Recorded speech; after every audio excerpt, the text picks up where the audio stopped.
আজকে অত্যন্ত ভয়াক্রান্ত হৃদয় নিয়ে এই প্রেস ক্লাবের সামনে বসেছি। আমরা বর্তমান তত্ত্বাবধায়ক সরকারের প্রধানকে বলতে চাই, আপনি ক্ষমতা গ্রহণ করার পর থেকে বাংলাদেশের বিভিন্ন জায়গায় মাজার আস্তানা দরগার উপরে সন্ত্রাসীরা হামলা চালাচ্ছে। আপনার তরফ থেকে প্রধান উপদেষ্টা ডক্টর ইউনূস সাহেবকে বলতে চাই, আপনার তরফ থেকে এর প্রতিরোধ করার প্রতিকার করার কোন নজির আমরা মাজারপন্থীরা দেখছি না। যার কারণে আমরা আজকে প্রেস ক্লাবের সামনে এসে আপনার কানে পৌঁছে দিতে চাই, যদি আর একটি মাজারে আঘাত হয় তবে মাজারপন্থী 4 কোটি জনতা ঘরে বসে থাকবে না। আমাদের প্রাণের স্পন্দন না হলে, যার আগমন না হলে, সিলেট হযরত শাহজালাল বাবার আগমন না হলে এই বাংলাদেশের মানুষ মুসলমান হইত না। শাহজালাল আউলিয়ার আগমনের আগে এই দেশে, এই বাংলার মাটিতে কোন মুসলমান ছিল না। এই বাংলার মাটিতে আজান হতো না। আজকে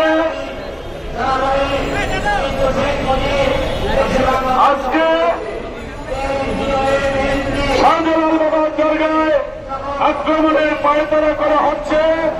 আজকে শাহজালাল বাবার দরগায় আক্রমণ করা হচ্ছে। আজকে বিভিন্ন দরগায় আক্রমণের নীল নকশা করা হচ্ছে। আমরা বলে দিতে চাই, বাংলার মানুষকে অশান্ত করবেন না, বাংলার মানুষকে জাগ্রত করবেন না, অলি আউলিয়ার প্রেমিকদের জাগ্রত করবেন না। অলি আউলিয়ার পাগলরা একবার যদি খেপে যায় তাকে শান্ত করা যাবে না। আমি খুব সূক্ষ্মভাবে বলতে চাই, ফোরাত নদীর পারে ইসলাম 2 ভাগে ভাগ হয়েছে। ফোরাত নদীর পারে ইসলাম 2 ভাগে ভাগ হয়েছে, একটা হুসাইন ইসলাম আর একটা এজিদি ইসলাম। আমরা হুসাইন ইসলামের অনুসারী, আমরা প্রয়োজনে জীবন দিয়ে দেব, কিন্তু আমাদেরকে অন্যায় পথে চালাবেন না, আমাদেরকে থামিয়ে রাখা যাবে না। এজিদের কোনো মাজার নাই, এজিদের অনুসারীদের মাজার নাই, কিন্তু হুসাইনের মাজার আছে, হুসাইনের অনুসারীদের মাজার আছে। আমি বলতে চাই, সুরেশ্বর দরবার শরীফ সহ বাংলার বেশ কিছু 5-10টা দরবার শরীফ যদি ডাক দেয়, তবে ঢাকায় এমন কোন জায়গা নাই যেখানে জায়গা দিতে পারবেন। আমাদেরকে শান্ত থাকার পরিস্থিতিতে আমাদেরকে রাখতে দেন, আমরা শান্ত থাকতে চাই। যদি জাগ্রত করেন তাহলে ঘুরে দাঁড়াবার সময় পাবেন না। আস্তে আস্তে আপনারা অগ্রসর হচ্ছেন, বিভিন্ন ভাবে আপনারা অগ্রসর হচ্ছেন।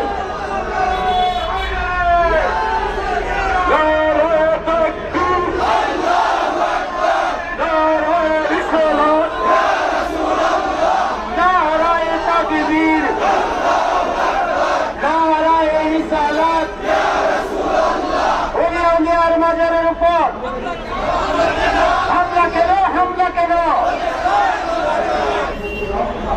রাসূলের দুশমনেরা, ওলি আল্লাহর দুশমনেরা, আল্লাহু আকবার, ওলি আল্লাহর দুশমনেরা আমাদের মাঝে উপস্থিত হয়েছেন। আমাদের মাঝে উপস্থিত হয়েছে লালবাগ হযরত শাহ ইসরাইল হুজুরের দরবারের আশেকান জাকেরান, তাদেরকে অবস্থান নিয়ে বসার জন্য অনুরোধ করছি। ইসলাম দরবারের হুজুর কেন্দ্র তিনি আসছেন, তাকে আসন গ্রহণ করার জন্য অনুরোধ করছি।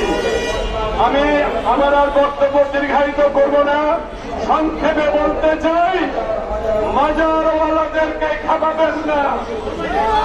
আমি আমার বক্তব্য শেষ করছি। আল্লাহ হাফেজ।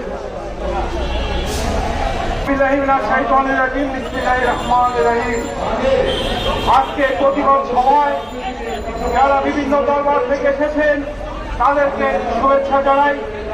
আজকের এই প্রতিবাদ বাজার ভাঙচুরের প্রতিবাদ, আজকের এই প্রতিবাদ অলিয়া উলিয়া রক্ষা করার প্রতিবাদ, আজকের এই প্রতিবাদ তরিকাকে রক্ষা করার প্রতিবাদ।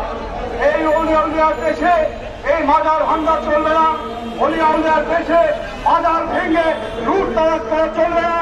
এই বাংলাদেশ, এই অলিয়া উলিয়ার বাংলাদেশ, এই বাংলাদেশ ওহাবিদের বাংলাদেশ নয়। অলিয়া উলিয়ার পুরুষারীরা যদি একত্রিত হয়, সারা বাংলাদেশ, সারা ঢাকা শহর একত্রিত করে দিতে পারবো। এত লোক তরিকার আছে।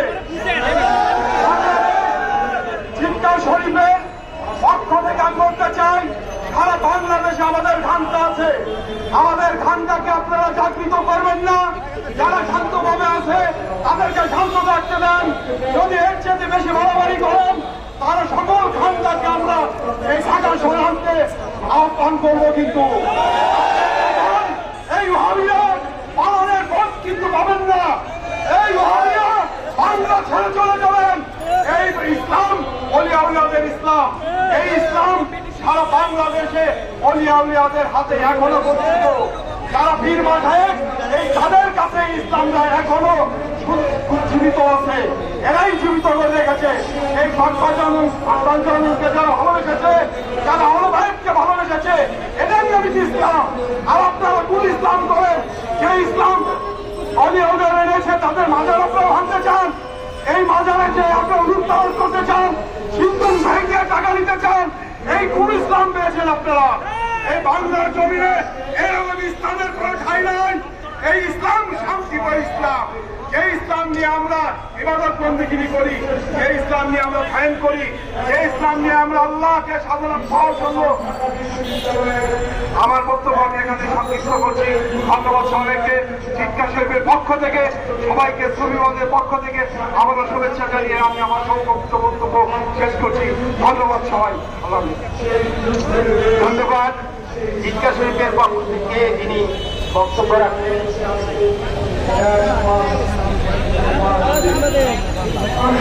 بالحق على الباطل فيدمغه فإذا هو زاهق ولكم الويل مما تصفون يا علي يا إيليا يا أبو الحسن يا أبو تراب حمل مشكل صفا يوم الحساب سورة الفاتحة نقول فتاة لا فتح إلا لي لا سيف إلا ذوالفقار।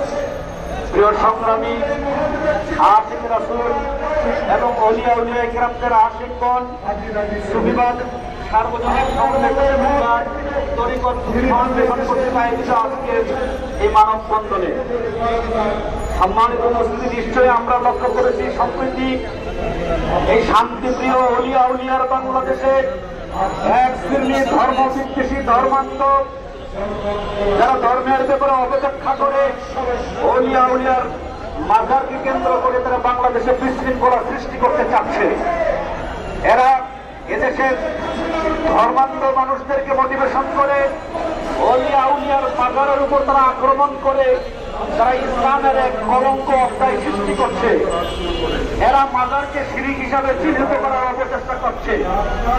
আজকে এই প্রোগ্রামের মাধ্যমে আমরা সাংবাদিক বৃন্দ, অন্তর্বর্তীকালীন সরকারের দায়িত্বশীল পর্যায়ের সকল স্তরের লোকদের এবং দেশবাসীকে জানাতে চাচ্ছি, কারণ ইসলামে কবর পূজা হারাম এ বিষয়ের সাথে সুফি সমাজ একমত, কিন্তু ইসলামে কবর পূজা হারাম, ইসলামে মাজার পূজাকে সর্বোৎকৃষ্ট ইবাদত হিসাবে শামিল করা হয়েছে। কারণ মাজার এবং কবর এক বিষয় নয়। এরা অর্থ কাফের কাছে হওয়ার কারণে এরা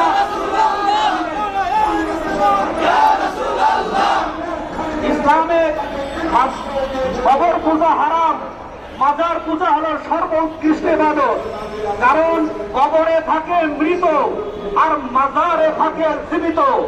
যে জীবিতর ব্যাপারে আল্লাহ সুবহানাহু ওয়া তাআলা বলেছেন, লা তাকুলু লিমান ইউকতাল ফি সাবিলিল্লাহি আমওয়াত বাল আহইয়াউ ওয়ালাকিন লা তাশউরুন।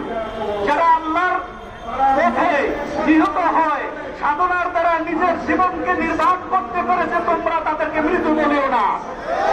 যদি তোমরা তাদেরকে মৃত বলে সাব্যস্ত করো, তোমাদের ঈমান থাকবে না। বরং তারা জীবিত, তোমরা অনুধাবন করতে পারো না।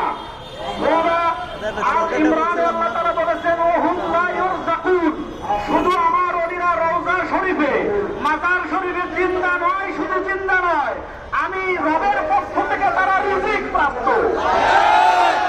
তাহলে আপনারা সকলে বলুন, রিজিক ভক্ষণ করে মুর্দা নাকি জিন্দা?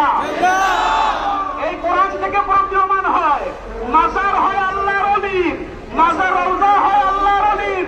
এই রওজা এবং মাজারে আল্লাহর অলির জিন্দা, এটা কোরআন প্রমাণ করেছে। নাস ইনসানের হয় কবর, নাস ইনসানের হয় কবর, নাস এবং ইনসানের পর্যায়ের মানুষকে আল্লাহ মৃত্যু বলেছেন এবং বলেছেন ইন্নাল ইনসানা লাফি খুসর, তারা খুসরের মধ্যে, তারা পতিত। তাহলে আদম শ্রেণীর মানুষ, আদম শ্রেণী হলো আল্লাহর ওয়াজহুল্লাহ, আদম হচ্ছে আল্লাহর নূরুল্লাহ, আদম হচ্ছে আল্লাহর সিবাগাতুল্লাহ, আদম হচ্ছে আল্লাহর খলিফাতুল্লাহ। এই আদমের হয় মাজার, এই মাজারের তাজিম করা, মাজারের শ্রদ্ধা করা, ওয়ামাইয়ু আযিম মিন শাইরিল্লাহ, এটা আল্লাহ তাআলা আবশ্যক করে দিয়েছেন, এটা আল্লাহ তাআলা লাজিম করে দিয়েছেন। মাজারের সম্মান করা আল্লাহ তাআলা আবশ্যক করে দিয়েছেন। এই মাজার ভাঙচুর করে আজকে শান্তিপ্রিয় বাংলাদেশকে এরা নরকের রাজ্য বানাতে চায়। আজকে এই প্রোগ্রামের মাধ্যমে অন্তর্বর্তীকালীন সরকার, তাদেরকে আমরা আহ্বান জানাচ্ছি, আপনারা যেভাবে মন্দির রক্ষা করেছেন ভালো কথা, বেগুনে রক্ষা করেছেন ভালো কথা, কিন্তু মাজারের ব্যাপারে আপনারা নীরব কেন? মাজারের ব্যাপারে কোনো সরকারি প্রজ্ঞাপন আসছে না কেন?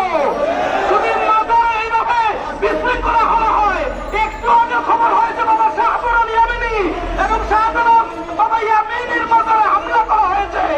এভাবে যদি চলতে দেওয়া হয়, এই বাংলাদেশের সুফি সমাজ, পাগল সমাজ যদি রাস্তায় নামে, মুর্শিদ ছাড়া তাদেরকে কেউ ঠেকাতে পারবে না।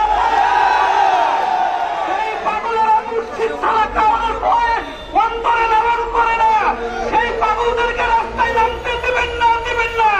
আপনার সেনাবাহিনীর বলির বোমা তারা উপেক্ষা করে মাজারের ইজ্জতের জন্য লক্ষ কোটি জনতা জীবন দেওয়ার জন্য আমরা প্রস্তুত। আওয়ামী নয়, কাদা ছুড়াছুড়ি নয়, আসেন সকলে মিলে ঐক্যবদ্ধভাবে হয় এই অলি আল্লাহর বাংলাদেশে আমরা মাজারের সম্মান রক্ষা করার জন্য, অলি আল্লাহর জীবন সম্মান রক্ষা করার জন্য আমরা জীবন দেওয়ার জন্য প্রস্তুত হয়ে কাঁধে কাঁধ মিলে আমরা ঐক্যবদ্ধভাবে আন্দোলন করি। এবং পরিশেষে সাংবাদিক বৃন্দকে আহ্বান করবো, এটা মিডিয়াতে আপনারা নিউজ কভারেজ করে ইমানি দায়িত্ব পালন করবেন, নৈতিক দায়িত্ব পালন করবেন এবং অন্তর্বর্তীকালীন সরকার দ্রুত মাজারের ব্যাপারে আপনাদের ভূমিকা পরিষ্কার করুন এবং ধর্ম উপদেষ্টা আজকে মাজারের ব্যাপারে আপনার অবস্থান পরিষ্কার করুন। আপনি নীরব কেন? আপনি নীরব কেন? আপনার নীরবেই প্রমাণ হয় আপনি ওয়াহাবি, নজদি, সালাফি তাদেরকে প্রমোট করে এই ওলি আল্লাহর সাথে আপনি নাফরমানি করছেন। আসুন আমরা সকলে মিলে ঐক্যবদ্ধভাবে আমরা যেন এই মাজারের সম্মান রক্ষা করতে পারি।